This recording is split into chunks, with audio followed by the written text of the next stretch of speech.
How's it going, y'all? And welcome back to B-Bros. Today we are talking all Zack Snyder's Justice League.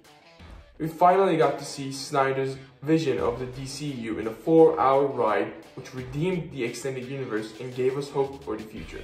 We must mention, this version of the JL is not the one we were going to see in 2017 instead of Whedon's Justice League. This movie is much longer than what Zack Snyder had in mind, and also, he got to revise it after the bad reviews from the first one. We believe Zack Snyder's version in 2017 would have been disappointing. We had very low expectations before watching the Snyder Cut, but was impressed with the reviews we have been seeing. After watching, it is clear to us that this movie is quality.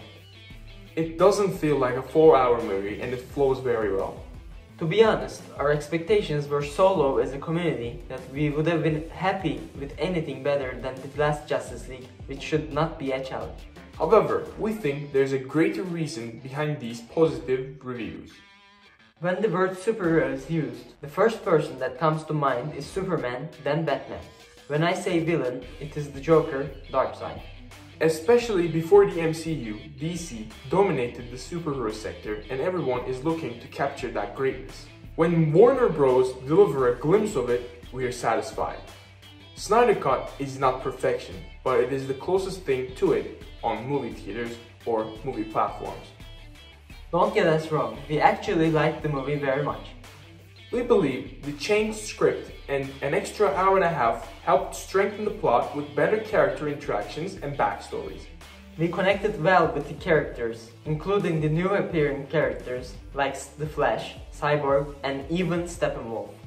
In Whedon's in Jail, we did not have enough time to learn about the characters, whereas this time we had the first 3 parts dedicated on meeting our superheroes and villains. They also changed the look of some characters and visuals and also added a new soundtrack to freshen up the movie, which helped us forget about the old disappointment that is the 2017 Justice League.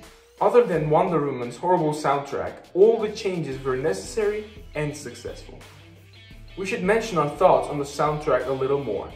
The DCEU doesn't have a strong soundtrack like the MCU. We believe a good soundtrack can save a bad movie and make a good movie iconic.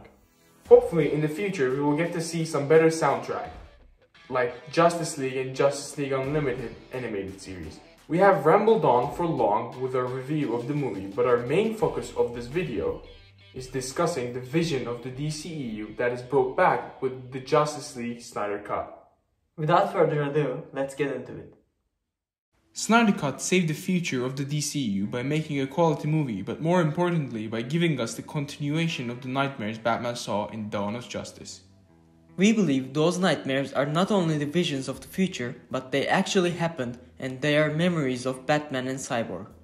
In Snyder Cut, we saw Earth surrounded by the fire and lava from Apocalypse, which means DARKSEID came and conquered Earth. Obviously, it did not happen in this movie, but it is foreshadowed that DARKSEID is a threat that is coming to Earth. There is a great possibility that all those visions already happened and Flash came back and warned Bruce. Now, the reality that we are watching is the one that Flash saved by using Speed Force. So, when DARKSEID attacks Earth, he will fail because the JL will prevent it. Because they already know that they have to keep Lois safe and Superman on the good side, as he is going to determine which side will prevail. Don't feel bad about not getting to see the dark side though. We can easily watch that with Bruce's nightmares and see the alternate future. This would be much better than living the hell first and then saving it, because it would be much more creative, less like Endgame, and also who can bear watching Superman become evil. That is one of the most used alternate realities, as that much power would drive someone to become a tyrant. We get it, but the difference between the Superman we love and get to watch is that he's always better than those versions of him that go nuts. Literally, there are more versions of evil Superman than the good Superman. The great examples are Justice Lord Superman, a brave new Metropolis Superman, and Regime Superman. DCEU would be super creative if they showed us the evil version but ended up with the good one instead.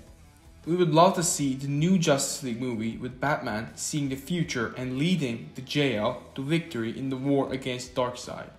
It would create an incredible dynamic between him and Superman, one we have never seen before. Alright, we have discussed our ideal new JL movie and what the future holds for us, but we would like to deep dive into these visions and explain them to the best of our abilities.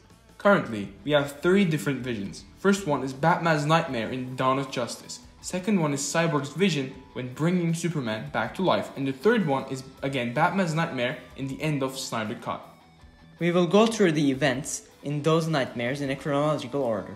First, let's begin with Cyborg's vision. We can see that DARKSEID came to Earth and defeated the majority of the Justice League. He stabs Aquaman with his trident underwater, which means he conquered Atlantis. We get to see Diana's funeral, which means the Amazons are also defeated.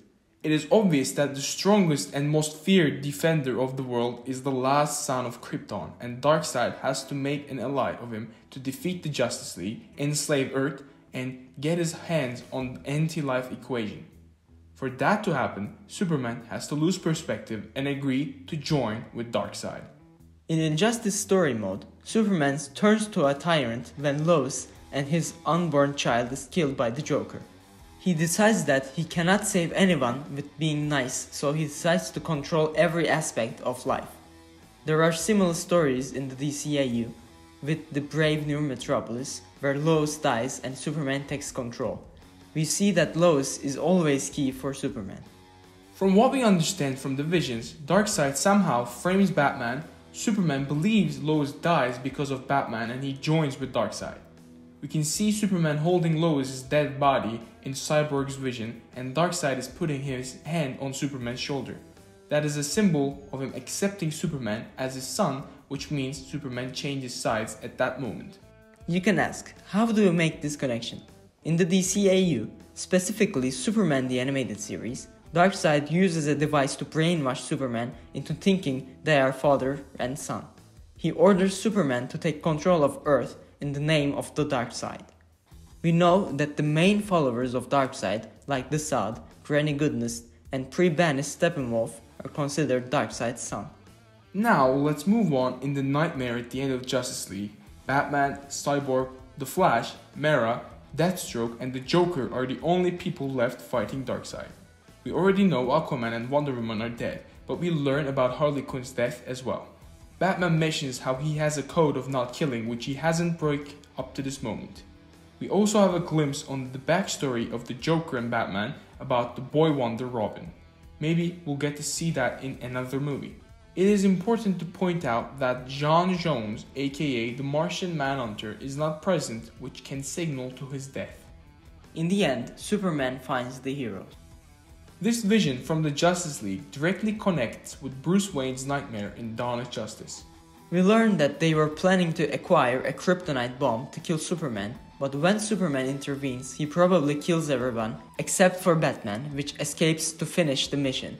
So, when everyone sacrifices themselves to delay Superman, Batman continues with the mission.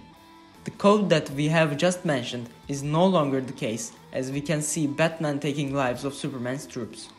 He must be very desperate to kill people. In Dawn of Justice vision, Batman is double-crossed and left to Superman.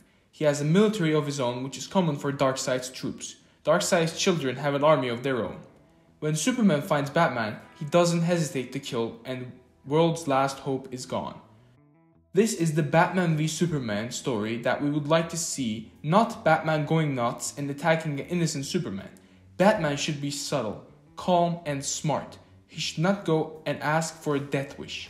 He should analyze Superman, find his weakness to exploit when necessary, and make an ally of him as a first choice.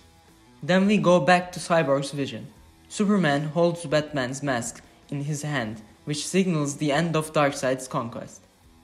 We get to see the corpse of a lantern, which we can identify as Kilowog. It is important to point out that lanterns are back when a threat as big as DARKSEID comes. Also, Aquaman's trident, torn Joker card, and broken Justice League banner.